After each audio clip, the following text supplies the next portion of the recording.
they realized that there was a trend where women, there was a focus more on the behind and Can you shake it just a little bit? No, I cannot. And it's two pads, so you wear it like you put it on like normal panties. How do you feel, Angela? It's ridiculous. There are these two little things. Look at it. It's right here. Not. It's hard to tell because of the contrast. We're going to help out. Go ahead, Scott. You were kind of swinging it around. You can see that. You can see lines. Nobody wants to be able to see the It's lines. definitely better if you wear jeans, but for Jim, can you get in here? television, we just... I mean, I might as well get in there too. She's rocking the booty Here, I'll hold pop. some paper Here we too. This is just crazy. That we will never do men's spanks ever again. This is like a little, it's like a little, Some forks. Right, that's forks. It's more American. And I got like some jacks. Right. You're gonna need kids to I like to play games. I got a traffic cone. I need two of these to look good, but one will do. Here, help with Madonna. Yeah, a bumblebee from, and then there's a couple. On CNN. Let's go to Heathrow. Matt Podger is there for us this morning. Good morning, Matt. Of course. Are you gonna send in your shoes? Yeah, I'll get right on that. Right after I finish getting all my teeth pulled. That's not very nice. What's your shoes? What's wrong with that? The foot fetish. What's wrong? Okay, Another advantage of this ID system is that the lines are very, very short. The lines are very, very short. And okay, thank you. Obviously, everyone's having a good time here. Back to you in the studio. yeah, Lisa.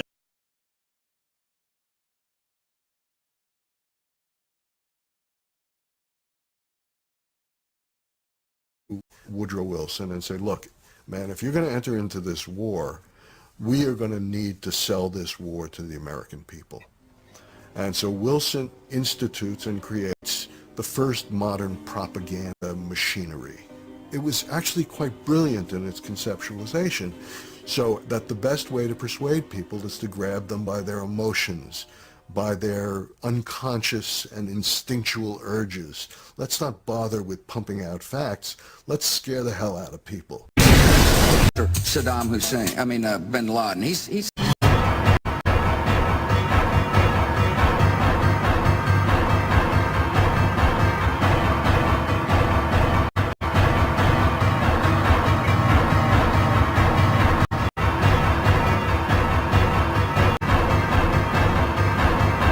in the heart of this great city. We saw tragedy arrive on a quiet morning.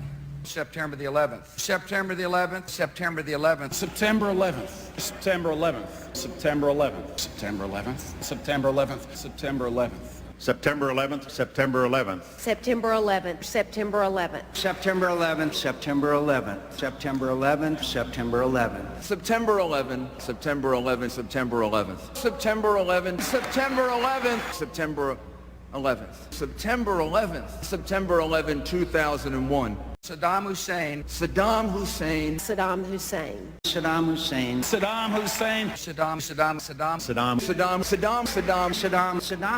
Saddam. Saddam. Saddam Hussein. War and danger. Continuing danger. Hour of danger. Very, very dangerous world. A grave new threat. Horrific acts of atrocities. Murderous regimes. Dedicating to killing us. Tyranny and terror. Slaughtered thousands. Weapons of mass destruction.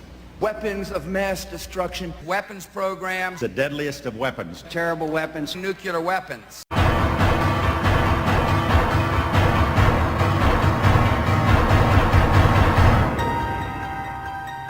Nuclear weapons. Poison gas. Torture chambers. Mass graves. Deadly technologies. Radical ideology of hate. Terror threats. Terror. Terror. Terror. War on terrorism. War against terrorism. Global war on terror. Global terrorism. Global terrorism. Global terrorism. Global terrorism. Global terrorism. Global terrorism. Global terrorism. Global terrorism. Terrorism. Terrorism. Terrorism. Terrorism. Terrorism. Terrorism. Terrorism. Terrorism. Terrorism. the evil terrorists. Terrorists, terrorists, terrorists, terrorists, terrorists, Terrorist, terrorist, terrorist, terrorist. Terrorist. terrorists, terrorists, terrorists, terrorists, terrorists, terrorists, terrorists, terrorists, terrorists, terrorists, terrorists, terrorists, terrorists, terrorists, terrorists.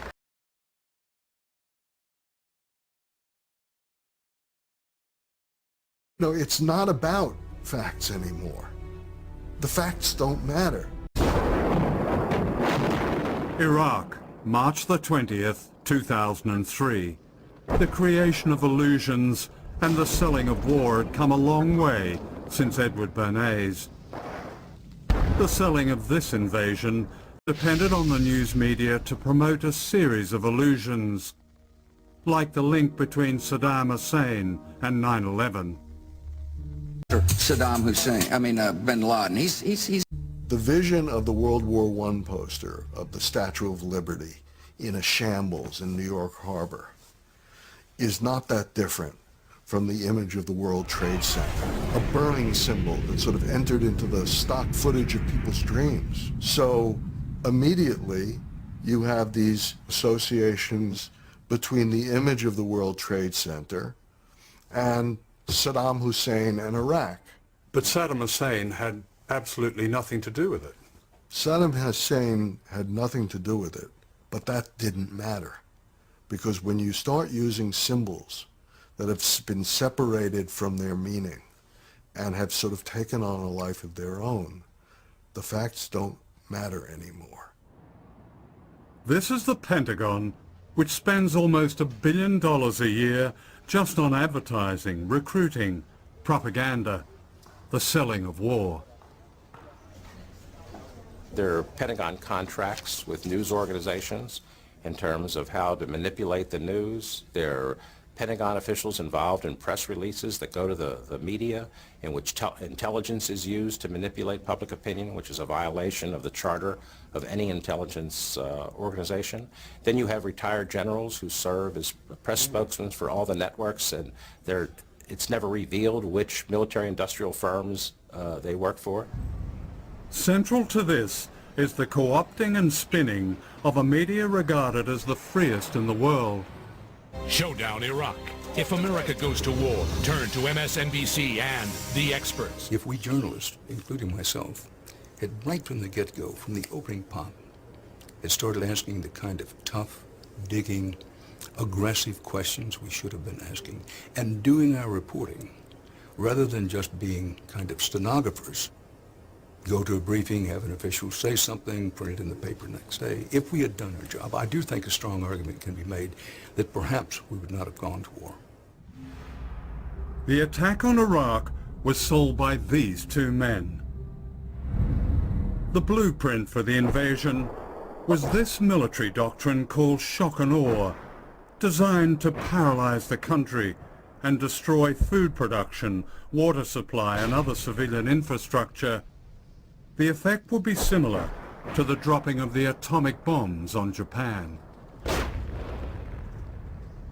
This was terrorizing people on a grand scale, and it would be covered up by deception in massive amounts. But this was not how it was reported at the time.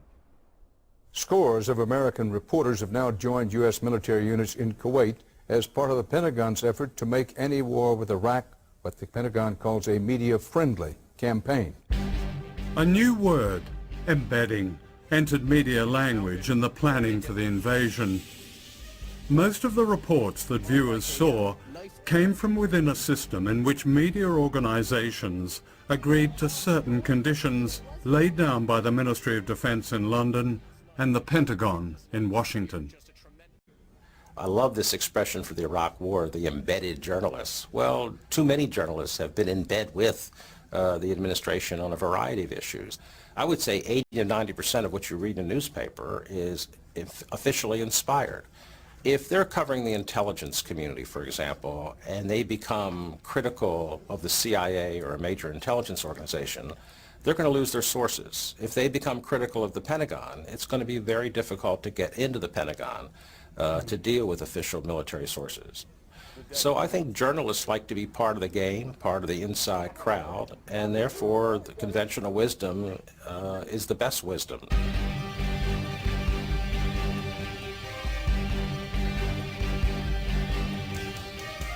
24-hour news in particular is a system that is the most easy to manipulate. 24-hour news is a giant echo chamber. So that's why, for example, Basra was reported as having fallen 17 times before it actually fell. And yet, within 24-hour news, when you're reporting it for the 7th time in that chain of 17 times when the city has fallen falsely, the fact that it's been wrong the previous 7 times just doesn't matter. American armor is moving at will across whole swathes of Baghdad. This is Raghi Omar reporting for the BBC from Baghdad. He describes the arrival of the Americans as a liberation. People have come out welcoming them, holding up V signs. This is an image taking place across the whole of the Iraqi capital today. But it was not happening across the rest of Iraq. This was another illusion. The toppling of the statue of Saddam Hussein was seized upon by the invading force as a target of opportunity. What was not news was a US Army investigation describing how they exploited what they called a media circus. There are almost as many reporters as Iraqis, says the report. It was an American PSYOPs officer who ordered the statue brought down. The resulting TV pictures gave no sense of the bloody conquest of Iraq that was already well underway. You know, I didn't really do my job properly. I think I'd hold my hand up and say that one didn't press the most uncomfortable buttons hard enough. As you described the arrival of the Americans, you didn't tell us the story of how that whole statue was itself manipulated. Why not? The entire live cameras of the world's press were on the balcony of the Palestine Hotel. And that was really the only events that they saw about Iraqis coming out. So it was a sort of made-for-TV moment. And the most telling moment in that whole day was when an American soldier climbed up a crane and put the American flag over the statue's face. Because in fact that was a true iconic moment of what had happened, that America had taken ownership of Iraq.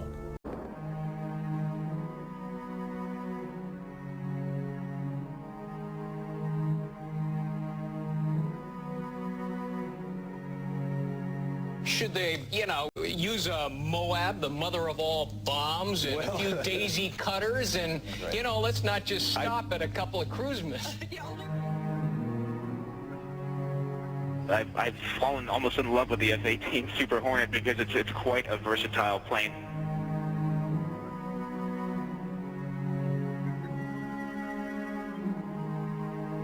I got to tell you, my favorite aircraft, the A-10 Warthog. I love the Warthogs. The war we don't see in Iraq is largely the massive toll on civilians.